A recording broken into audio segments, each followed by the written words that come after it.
Welcome to Beyond the Glow, a Clear Essence skincare podcast, your go-to source for radiant, healthy skin. At Clear Essence, we specialize in scientifically formulated skincare designed for melanin-rich skin, tackling concerns like hyperpigmentation, acne, and uneven tone. Stay tuned as we share expert tips, product spotlights, and real skincare solutions.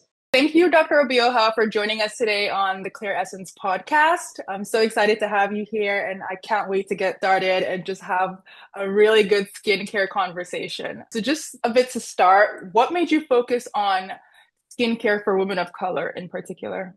Well, thank you for having me. So, I didn't always know that I wanted to be a dermatologist. However, I definitely had an established relationship and exposure to dermatology early on.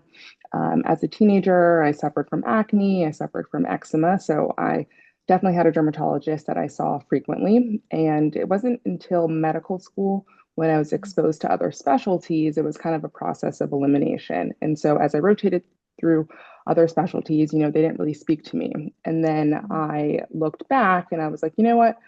As a patient of a dermatologist, I really enjoyed my visits. I really was able to cultivate a long lasting relationship. And what I went through, I definitely realized that that had an increased incidence in, women of color as I was more exposed to dermatology. And I was like, you know what, let me go back and investigate more. And as I spent more time in dermatology, it really just spoke to me. And I knew that I could make a difference as being in a specialty where you're treating an organ that everyone else can see, and that in people of color there are particular nuances and specifics that definitely affect people of color more. So I wanted to have an impact of that. It was also very interesting to me, and I loved it, and I continue to love it. In your education and in your medical experience, have you felt that dermatology wasn't necessarily built for other skin types? No, I think that, what I realized, but I also had, a unique perspective because I did train at a program that did have a Skin of Color Institute. So it was very, very focused on, identifying and mastering what certain skin conditions look in people of color. What is a big gap in training in, populations where you might not be able to see the pathology is in the textbook. So, in dermatology, everything presents on the skin. I can see it, you can see it. So being able to recognize how it looks in lighter skin types versus darker skin types, there's definitely a deficit of images and knowledge and presentation in terms of training. Yeah, that makes a lot of sense. Like the theory versus the practice, you're having to Yeah. sort of, balance the two. Like, have you ever had to challenge outdated practices or outdated mindsets? Um, I it's not necessarily a challenge. It's more, I would say, on the patient side of, providing care. Definitely you have to take into consideration cultural, I would say, habits and cultural influences. So, if we're talking about condition on the scalp, and even if you're trying to advise of when to use this, shampoo, you have to be very sensitive to, culturally, African American women are less likely to wash their hair every day or even every other Right. day. So when you're Yeah. prescribing something, you have to tailor that to the cultural nuance that, it might be once a week, it might be once every 3 weeks. And if you don't, if you're getting treated by someone that doesn't look like you, even though it's the Yes. right treatment, it's going to be harder for someone to accept that. Because all the time I have patients that come to me and they said, I was prescribed the shampoo and they said to use it every day, so I didn't use it. And so for me, like I would prescribe the same shampoo, but I would, start off with how often do you wash your hair? So if Right. it's weekly or every 2 weeks, then I'm going to put on the prescription, use it weekly or every 2 weeks. So it's the delivery and understanding how in dermatology specifically, how cultural behaviors impact, adherence and even confidence in your physician. I totally relate to that because for me, even on the level of an esthetician, I always feel a bit hesitant to go with someone who doesn't look like me or doesn't have skin like me, just because I always think there might be bits missing in their experience. What would you say are sort of the top skin concerns that you see, particular in women of color in your day-to-day practice? Yeah. So hyperpigmentation is a really, really big one. And, it has been proven in the data that people of color that have an increased, melanin content, the pigment production cells are more reactive, meaning that, after a condition like acne or eczema, people of color are more likely to develop post-inflammatory hyperpigmentation. Right. So hyperpigmentation is a really big one. Yeah. I will also say that, you know, certain hair disorders, whether that's hair breakage, whether that's, styling related hair thinning, that's Mm. also a common concern that I see as a dermatologist that treats a lot of conditions in color and a lot of scalp disorders as well. So even, independent of hair breakage and hair loss, certain styling habits and certain predisposing risk factors can lead to an increased incidence of a condition called seborrheic dermatitis, which can be Mm. exacerbated by certain styling practices. Yeah, in the past, I was very much a braid girl, and my Mm-hmm. hair suffered so much. So I can Yeah. definitely that those two topics feel like very spot on for me, even. But I'm just gonna be a little bit selfish and touch more on the hyperpigmentation because it's like the bane of my existence at this point. Like it's like I feel like I'm using all the right products, but the issue is not in the fading, it's in how quickly I get new scars. Yeah. It's like, Yeah. and I'm one of those women that I get a lot of acne around my time of the month. And so it's Mm-hmm. just a revolving door Yeah. of like Yeah. Yeah. Yeah. hyperpigmentation. So like, well, I mean, I guess you kind of touched on the issue with the pigment in the skin, but why is it so common? Truly, truly, with post-inflammatory hyperpigmentation, meaning that you were developing hyperpigmentation as a result of an inflammatory condition. So where there's something else happening, like you said, breakout. So Mm. all day, acne breakouts that leave hyperpigmentation, and it's a vicious cycle. So oftentimes patients will like come to me and like, I'm not bothered by the acne, but I want to treat the Mhm. hyperpigmentation. So truly, truly, the best management option for hyperpigmentation, if it's secondary to something that's causing it, is Mm. to control what's causing it. So in those cases, I always tell my patients, it's just going to be a vicious cycle unless we actually manage the acne. When we're able to Right. prevent breakouts and manage the acne, thereby you are preventing hyperpigmentation. So truly, truly going after the root source of what is Yeah. resulting in the hyperpigmentation, and acne is a very, very common one. I have graduated from squeezing acne personally. Like I Okay, feel like good. I've like surrendered that even without squeezing, even with the pimple patches, I don't Yeah, touch yeah, it. It yeah, still happens. So that yeah, makes sense where it's like there's really nothing else you can do besides, yeah, stopping it at the beginning of the exactly. situation. So that makes Yeah. total sense. What is one common mistake you see that people make when they're trying to treat their skin at home? A really big one, especially in the day of social media where there's so much information. I think that waiting too long to get professional help is such a Mm, disservice because you can take all the advice from mm, everyone that has flawless skin or seemingly flawless skin yeah, on social media. However, that person, is not evaluating you particularly. They're not sorting through what you particularly are doing. So being able to have that professional insight and that collaborative um, treatment plan is the biggest disservice because you're delaying managing, which is just resulting in, delay in treatment. Also, maybe some irritation along the way if you're trying too right. many products and not getting the guidance that you need. I feel like for me, that's like one of the issues that I've had where it's like information overload, isn't it? Everyone is saying different things. Everyone has like, one person says do this, the other person do not do that. Do you know what I mean? It's just like Yeah. there's a lot of information going, around out there. And for me, like I'm very trigger happy. Like you tell me to buy something, I'm like done. Like you don't have to tell me twice. But it's like that mentality of like taking it into your own hands completely and not having any professional like intervention or like professional opinion in the matter. because like you said, we're taking advice from people who, some people just have flawless skin, like it's like a genetic Yes, thing, and so like all the exactly. advice, it's like really she could do whatever and her skin is gonna look amazing. So That part, exactly, exactly. yeah. Like, Yeah. have you had any patients come in after following, influencers' skincare tips or like viral tips, and it's backfired? Is that something you've seen? Yeah, every day, all day.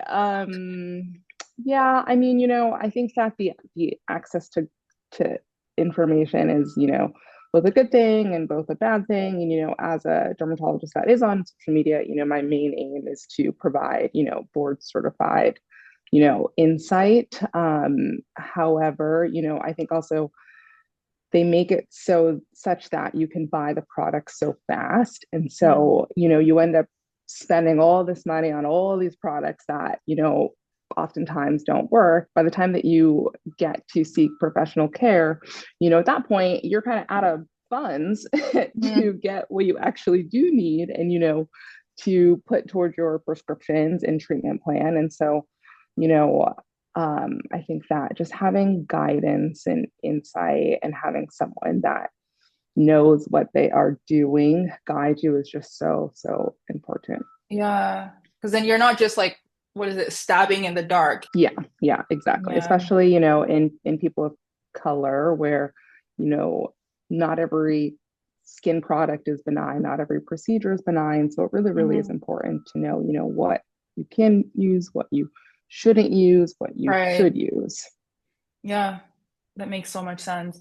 I want to pivot a little bit because I really want to get your thoughts on bleaching creams. For us at Clear Essence, we try so much to like educate our customer and really make that distinction between brightening products and brightening ingredients that can really help, hyperpigmentation and discoloration versus straight up bleaching creams that are super harmful and super unregulated and can actually damage your skin so much.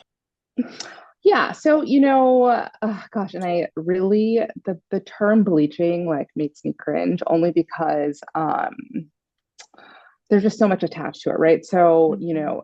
and I like to use the term brightening because Mm, for the mere fact of bleaching, and I think how we got into a cultural, misinformation phenomenon about, one of the most effective brightening ingredients, let's start with hydroquinone, is because mm, there is colorism exists, and especially in Asian and African countries where it's, are we trying to brighten a pigment spot or are we trying to mm, truly bleach? So if we are truly trying to bleach for the cultural phenomenon where someone is trying to become lighter in their skin tone, mhm, then that's not something that I encourage or try to practice, versus if we are truly trying to brighten a dark spot to return to your baseline complexion, then mm, that is part of what I do as a dermatologist. So I think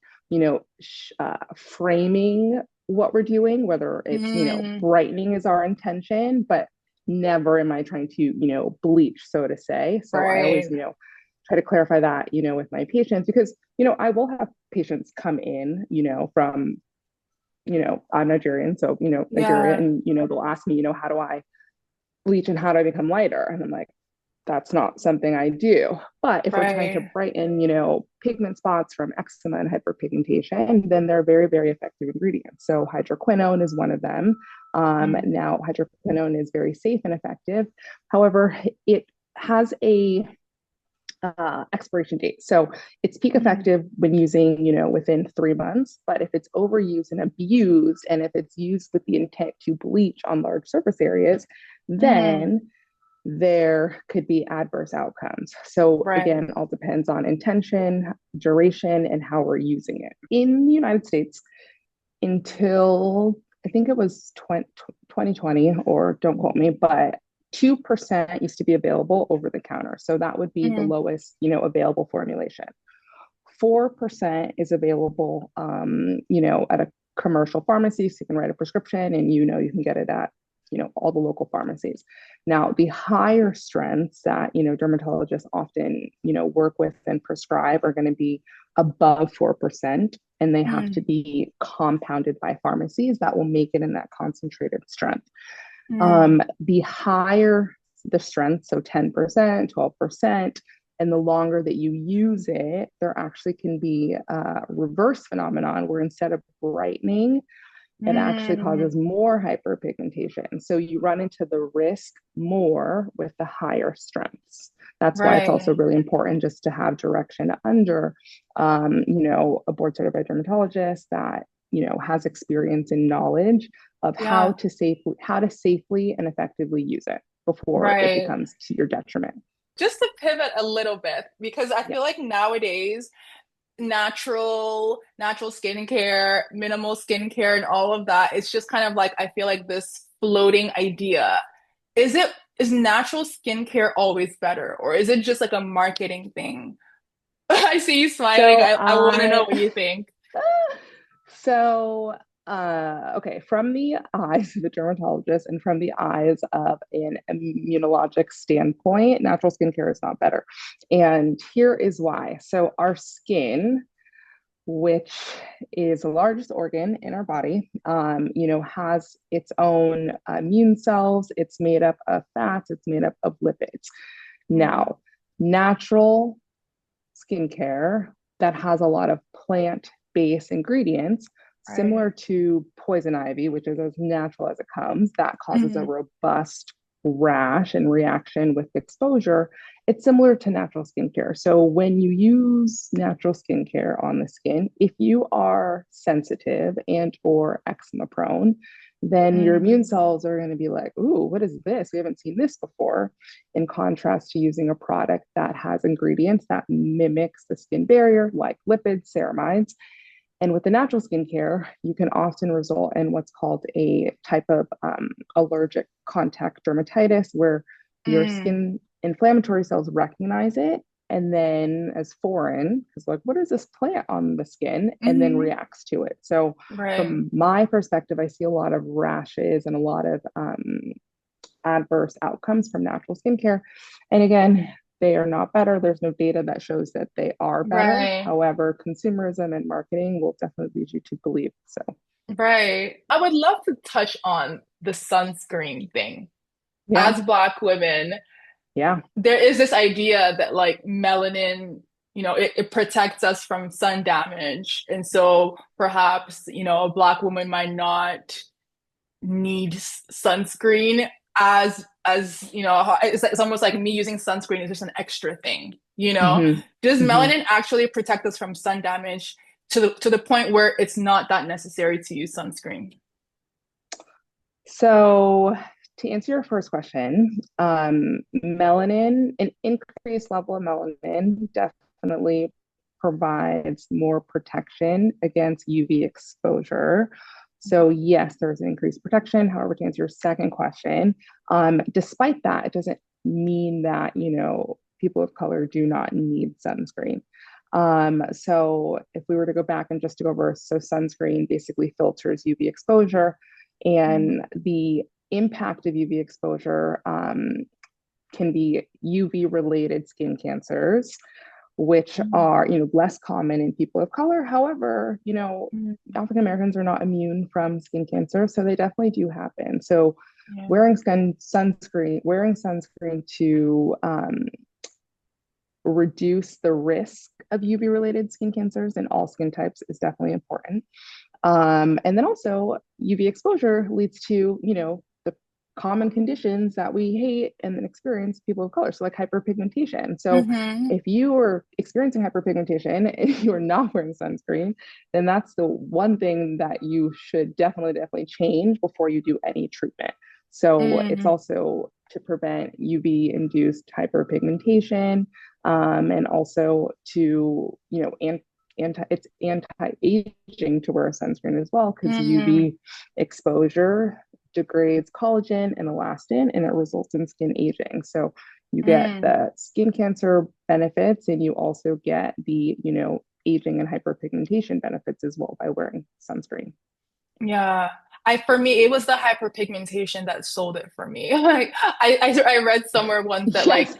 if you didn't use sunscreen, it makes it worse. I was like, sold. Like I'm not, I'm Right. not. Yeah. So I think that's what's made me Yeah. like be really strict with that is like that. Yeah. Yeah, all that work and you go out in the sun and it makes it worse. It just feels so counterproductive. So I've definitely Yes. been That's how on I that. often have to sell it. Yeah. For no reason, for some reason, no one really, um, no one's really like, oh, hey, to prevent skin cancer. But for my patients, if I emphasize that hyperpigmentation component, then Yeah. oftentimes they are sold. So Yeah, yeah, whatever yeah. works. Yeah. Why do you think that sunscreen is such a hard sell, like in the Black skincare community? I mean, I think that, the universal just misconception that, we don't need it is number Mm, one. And that has been, perpetuated um, over and over again. And then also, I mean, now there's a lot more formulations and brands that cater to, you know, um, it blending well into melanated skin. But, traditionally, a lot of sunscreens would mm, leave, people of color looking ashy or purple, and the formula just wasn't right. So, if you're hearing you don't need it, and if you try it and put it on, you look ashy, then, that's two strikes enough to just keep moving. But, with the increase in market and products catered to people of color, with mm. better formulas, definitely something that for blendability and for formula, everyone should be able to find a brand that blends in with their skin tone. I feel like this whole idea of like black don't crack, could that be helpful on one hand, where it's like we don't do too much, like we don't do an excessive amount, but on the Mm-hmm. other hand, is it harmful to where it's like people don't do enough because we've been sold this like black don't crack. I'm not saying black doesn't crack, but like it's this like you know what I mean? Do Yeah, you think it's yeah. helpful or harmful at the end of the day? I think that it is harmful in the sense that, yeah, I mean, definitely cracks. It might crack a little later than, your lighter counterparts, but definitely, sets up the notion that, the shield of the melanin is, strong enough to protect and withstand anything, which I think is not true. But I do think that phrase definitely acknowledges and provides pride to the fact that, people of color that have melanin, they do age at, they age slower. So the sense that, it doesn't crack because, a woman of color who is 60, might look like they're 40, because of that Yeah. melanin and that protective impact on melanin. I know you kind of touched initially on how you not customize, but like how you approach melanin-rich skincare or like a melanin-rich skincare consultation. Um, how do you think I, as someone who doesn't have a dermatologist, can apply that different way of thinking when I approach trying to find a new product or trying to customize my skincare routine as like a consumer, trying to Yeah. find, a new skincare product? Yeah. I mean, so less is more. So in the sense that our pigment production cells are more reactive, meaning anything that causes inflammation can result in hyperpigmentation. Knowing that you can't introduce a lot of products at once because that might Mm, cause irritation, that might result in hyperpigmentation. So, if you're going to try a new product, introduce one at a time, sit with it for a week or two before you start introducing other products to minimize irritation. mm, And then two, knowing that people of color have an increased risk of hyperpigmentation. So in the morning, definitely aiming to look for products that have UV protection, so sunscreen, and also antioxidant protection. And then looking for products that target pigment, whether it's retinols, whether it's yeah. alpha-arbutin, whether it's azelaic acid, and yeah, Yeah. I think it's just so overwhelming, the amount of products, yeah, brands, ingredients, this even just ingredients alone. It's like, oh, as a lake acid or this acid or that. It's like there's yeah, so much going yeah, on. What yeah. would you say to someone who, you know, has like a drawer or a cabinet full of products, but when it Yeah. comes to their skin results, it's not hmm there. So oftentimes my patients will, bring all their products, will lay them on the counter. I will go through one by one. I will turn them over. I will look at each ingredient. Mm. Oftentimes I am putting all products to the side, minus the basics, sunscreen, a cleanser, and a moisturizer. And that's where we start. Mm. Then we start to build and we start to build a routine. However, I would tell you in the office, because prescriptions are very, very effective. Oftentimes, we have the staples, and then I will add 1 to 2 prescriptions at a time, meaning that all of those over the counter beauty products marketed towards hyperpigmentation, spot treatment, toner, etc. Because I do not want the prescriptions to not be effective, I will have them hold off on all of those. And Mm. we will add prescriptions, reassess, and then decide what is useful. However, oftentimes outside of a cleanser, moisturizer, sunscreens, and an active treatment, 1 to 2 active One. treatments, a 1 to 2 Interesting. max, all of that Yeah. stuff, it is extra, especially if you are not at your treatment goal after 8 to 12 weeks of using those products, they're not working. So just put them to Interesting. the side.